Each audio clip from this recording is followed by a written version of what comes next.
What's good, y'all? Real quick, I just want to speak about this situation that went down with Missouri this morning. President Tim Wolf announced his resignation.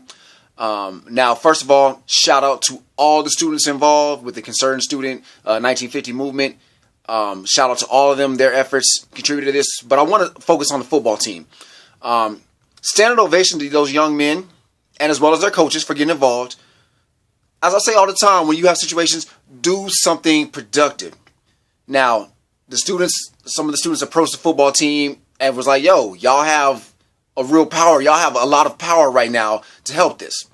And so the football team, they took up the challenge. First, I believe it started with the black players saying that, we're not going to play, practice, anything like that until the president resigns. And then their coaches, understandably, they followed suit and supported them, and and the rest of the players on the team, well, most of the players on the team, of all nationalities, supported them. But these young men realized that, individually, hey, I'm just a tight end majoring in sociology. I'm just a running back majoring in communications. I'm just an offensive lineman majoring in business communications, business marketing, whatever like that. But together, we're the University of Missouri Tiger football team. And I believe the number is $35 million they brought in last year.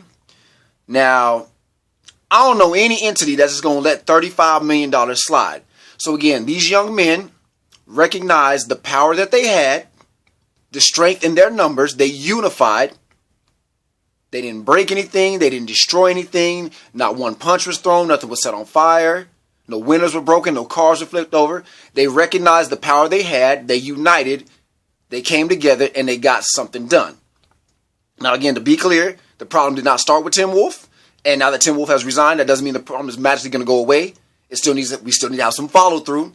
But I just want to give a shout out to these young people that recognize the correct way to go about doing this. Well, for their situation, again, every situation is different, but for their situation, they did the correct thing. They recognized the power they had, they unified, and they got something done.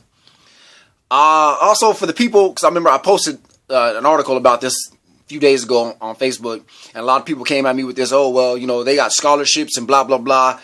Shame on some of y'all. Because let me ask you this. Now, some of this might be true for y'all.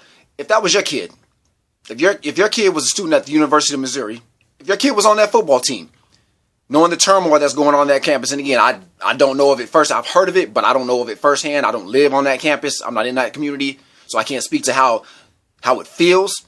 But if your kid came to you and they told you how it felt to be a student, specifically a black student at the University of Missouri, and they were like, you know what, Dad, Mom, we're not going to play another football game until this man resigns because we want to do this. Would you have told them, don't worry about enacting social change. Don't worry about doing the right thing because you have an obligation to the school to play football? Seriously, is that what you would have told them? So for y'all out there saying that these, coming down on these kids because they're under scholarship, they might lose their scholarships. You know what? You might lose your humanity if you don't do it. So again, standing ovation to everybody involved in that whole situation. But again, I just wanted to give a special shout out to the football team for being a model for other people, young people and old people, that this is how you do something productive.